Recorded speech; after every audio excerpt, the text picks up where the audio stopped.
প্রিয় বন্ধুরা, এক বিন্দু ভালোবাসা দাও। আজ শুনবেন 10ম পর্ব। নূতন নিজের রুমে আসে। আজকে অফিসে অনেক কাজ করতে হয়েছে তাকে, সেই জন্য বেশ টায়ার্ড ফিল করছে নূতন যখন ওয়াশরুম থেকে বেরিয়ে আসে তখন সমুদ্র ওর সামনে দাঁড়িয়েছিল। সমুদ্র বলে, কি সমস্যা আপনার নূতন? আপনি আর কত খারাপ আর লুবি হতে চান বলুন?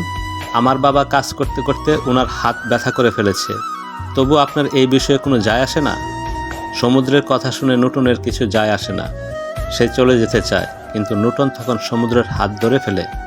সমুদ্র বলে, আমি আপনার সাথে জরুরি বিষয়ে কথা বলছি, কিন্তু আপনি আমাকে ইগনোর কেন করছেন?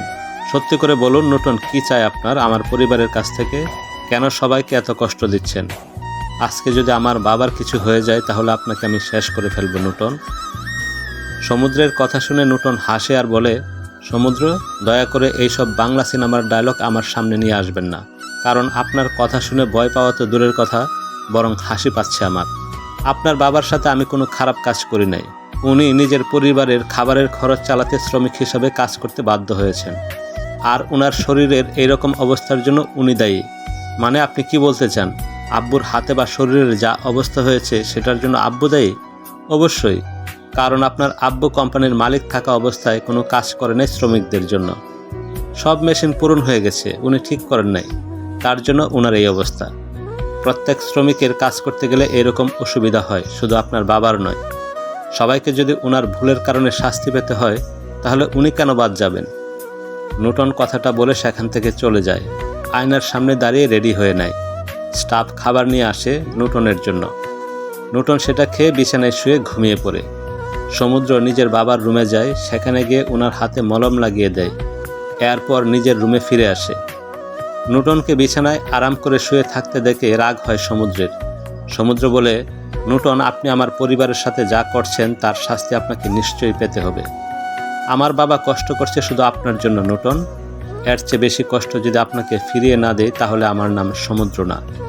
সমুদ্র কথাটা বলে টেবিলে বসে কাগজ রেডি করতে থাকে। নূতন ঘুমিয়ে রয়েছে। রাত প্রায় 8টা বাজে। নূতন ঘুম থেকে উঠে ছাদে গিয়ে বসে চাঁদ দেখছে। ঠিক তখন ওর ফোনে কেউ কল করে। ফোনের স্ক্রিনে আপু লেখা দেখে নূতনের মুখে একটা হাসি ফুটে ওঠে। নূতন ফোন রিসিভ করে বলে, কি হয়েছে আমার মিষ্টি আপু? এতদিন পর আমার কথা মনে পড়ছে তোমার আপু? নূতনের কথা শুনে ওপাশ থেকে একটা মিষ্টি কণ্ঠ ভেসে আসে। একজন বাচ্চা মেয়ে যেমন করে কথা বলে সেই রকম কণ্ঠ। আপু বলে, নূতন খুব খারাপ, আমাকে একদিনও ফোন দেয় নাই। আমার অনেক মন খারাপ হয়েছে, কিন্তু নূতন তাও আমার সাথে কথা বলে নাই। নূতন পচা। আপুর কথা শুনে নূতন হাসে আর বলে, আচ্ছা সরে আপু, আর কখনো এরকম হবে না। এখন বলো আপু, ডক্টর কি তোমাকে ঠিক করে ওষুধ দেয়? আর আম্মুকে দেখে ডক্টর কি বলে? আম্মু কি সুস্থ হয়ে যাবে তাড়াতাড়ি? ডক্টর কোনো কথা বলে না, শুধু ওষুধ আর ইঞ্জেকশন দেয়। আচ্ছা নূতন, আম্মু আমার সাথে কথা বলে না কেন? শুধু চুপচাপ বেডে শুয়ে থাকে, কোনো কথা বলে না। আমার এখানে একা একা থাকতে অনেক ভয় করে। ওরা কেমন জানে, ওরা যদি আমাকে মেরে ফেলে? কার এত সাহস যে সে আমার আপুকে মারবে? আর বেশি দিন তোমাকে ওখানে থাকতে হবে না, খুব তাড়াতাড়ি আমি ফিরে আসব। নূতনের কথা বলা শেষ হয় ওর আপুর সাথে। এরপর ফোন রেখে শান্ত হয়ে বসে যায় ছাদে। আকাশে বিশাল চাঁদ উঠেছে, তবে কেন জানি মনে হচ্ছে আজকের চাঁদটা তার মতো একলা। নূতন এক দৃষ্টিতে সেই দিকে তাকিয়ে দেখে আর দীর্ঘশ্বাস ছাড়ে। নূতন বলে, কেন এরকম হলো আমার জীবন? সবাই আজকে আমাকে ঘৃণা করে শুধুমাত্র আমি তাদের সাথে খারাপ ব্যবহার করি বলে। কিন্তু সবাই যে আমার সাথে এত বছর অন্যায় করেছে সেটা কি কেউ দেখে নাই? এই পরিবারের জন্য আমার মা, বাবা, ভাই, বোন সবার জীবন নষ্ট হয়ে গেছে। নূতন নিজের মনে অনেক কথা বলতে থাকে। এরপর নিজের রুমে চলে আসে। নূতন রুমে এসে দেখে সমুদ্র কাগজ দেখছে আর হাতের ফোন নিয়ে কল করছে। নূতন কোনো কথা না বলে অফিসের কাজ করার জন্য ল্যাপটপ নিয়ে বসে পড়ে। সমুদ্র বিভিন্ন জায়গায় ফোন করছে চাকরির জন্য, কিন্তু কোথাও সিট খালি নাই দেখে সমুদ্রের চোখে মুখে চিন্তার ছাপ স্পষ্ট ফুটে ওঠে। নূতন বিষয়টা খেয়াল করে। এরপর বলে, কি হয়েছে মিস্টার সমুদ্র? কেউ কি আপনাকে চাকরি দিচ্ছে না? সমুদ্র বিরক্ত হয়ে নূতনের দিকে তাকায়, তবে কথার কোনো উত্তর দেয় না। নূতন সমুদ্রের এইরকম চুপচাপ থাকা দেখে বেশ মজা পায়। মাত্র একদিনে বাবা ছেলের মুখ বন্ধ হয়ে যাবে ভাবতে পারে নাই। নূতন সমুদ্রকে আরেকটু জ্বালানোর জন্য বলে, আরে কি হয়েছে মিস্টার সমুদ্র? আপনি কি আমার সাথে কথা বলবেন না? কি অবস্থা দেখুন, আপনাদের শুধু একটু কাজ করে খেতে বলেছি বলে আপনারা কথা বলতে ভুলে গেছেন? এইবারে আমি কেড়ে নিয়েছি, কিন্তু আপনাদের বাক স্বাধীনতা নিশ্চয়ই কেড়ে নেই নাই। সমুদ্র এবার রাগী চোখে নূটনের দিকে তাকায়, তবে নূটনের মুখে এখনও একটা ডেভিল হাসি ফুটে উঠেছে। সমুদ্র জানে নূটন ইচ্ছে করে তার পরিস্থিতির উপর মজা করছে। সমুদ্র বলে, নূটন, আপনার সাথে ফালতু কথা বলার ইচ্ছা বা আগ্রহ কোনোটাই আমার নাই। একটা কাজ করছি, দয়া করে বিরক্ত করবেন না নূটন। ওহ মিস্টার সমুদ্র, আপনি না খুব তাড়াতাড়ি রেগে যান। আমি শুধু জানতে চাই, আপনাকে কি কেউ চাকরি দিচ্ছে না?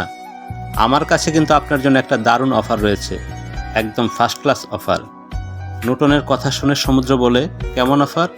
দেখুন, আপনাকে এত তাড়াতাড়ি কেউ চাকরি দিবে না, কিন্তু চাকরি না পেলে কালকে সকাল থেকে আপনার পরিবার না খেয়ে থাকবে। তাই আমি চাই আপনি একটা চাকরি করেন। সেই জন্য আমার অফিসের বর্তমান এমডি মিসেস নূটনের পিএস হিসেবে আপনাকে নিয়োগ করা যেতে পারে। বেশি কাজ করতে হবে না, একটু ফাইল চেক করবেন, অফিসের সবাইকে চা নাস্তা দেবেন, আবার মিটিংয়ের জন্য সময় ঠিক করবেন, অফিসের সবার কি লাগবে না লাগবে সেটার খেয়াল রাখবেন। এই নূটনের কথা শুনে সমুদ্র ওর দিকে একটা অবাক করা মনোভাব নিয়ে তাকায়। মানে সমুদ্র চৌধুরী, যে কিনা বিদেশ থেকে পিএইচডি ডিগ্রি করে এসেছে, সে কিনা পিএস হবে, তাও আবার নিজের কোম্পানির সকলের জন্য চা নাস্তা তৈরি করবে। সমুদ্র বলে, নূটন, আপনি কে জানেন আমার পড়াশোনার ব্যাপারে? আমি বিদেশ থেকে পিএইচডি কমপ্লিট করেছি বিজনেসের উপর, আর আমি এখন আপনার কোম্পানির পিএ হব। কি করে ভাবলেন কথাটা আপনি? সমুদ্র, জানেন, আপনার বাবা আর আপনার অহংকার অনেক বেশি, যেটা আমার পছন্দ না। আমার কোম্পানির পিএ হওয়া ছাড়া আপনার কোনো উপায় নাই, কারণ কালকে থেকে চাকরি নিশ্চয় আপনাকে কেউ দিবে না। আর বিদেশ থেকে পিএইচডি করে এসে দেশে পিএ হবেন, কথাটা কিন্তু শুনতে খারাপ না। আমার বাবা এই শহরের সবচেয়ে বড় বিজনেসম্যান আহনাফ চৌধুরী, তার ছেলে হয়ে আমি একটা কোম্পানির পিএ হব? আপনার বাবা অনেক আগে বড় লোক ছিলেন, কিন্তু বর্তমানে উনি একদম ফকির। আর একজন শ্রমিকের ছেলে কোনো কোম্পানির পিএ হওয়ার যোগ্যতা রাখে, তাই না? তবে যদি আপনার এই চাকরি করতে সমস্যা হয়, তাহলে অন্য কোথাও চাকরি করেন। দেখি একদিনের মধ্যে কোথা থেকে আপনি চাকরি জোগাড় করেন। নূটন কথাটা বলে নিজের কাজের উপর ফোকাস করে, আর মনে মনে বলে, সমুদ্র, আপনার জন্য আমাকে 3 বছর সকলের কাজের লোক হয়ে থাকতে হয়েছে, তাই এখন আপনারও আমার কাজের লোক হয়ে থাকতে হবে। কারণ নূটনের সাথে যে অন্যায় করে তাকে নূটন শাস্তি দিয়েই ছাড়ে, সেটা স্বামী হোক বা শ্বশুর। আহনাফ চৌধুরী এখন টায়ার্ড হয়ে ঘুমিয়ে পড়েছে। নাবিলা বেগমের কেন জানি অনেক খারাপ লাগছে নিজের স্বামীর জন্য। নাবিলা বেগম ফোন হাতে নিয়ে কাউকে কল দেয় আর বলে, জাফর, কোথায় তুমি? বিদেশ থেকে ফিরে আসো, এই নূটনকে শিক্ষা দিতে হবে তোমার। খুব তাড়াতাড়ি ফিরে আসছি আমি নূটনের খেলা শেষ করতে। শুধু 2টা দিন সময় দাও, নূটনের নাম এই পৃথিবী থেকে মুছে দেব আমি।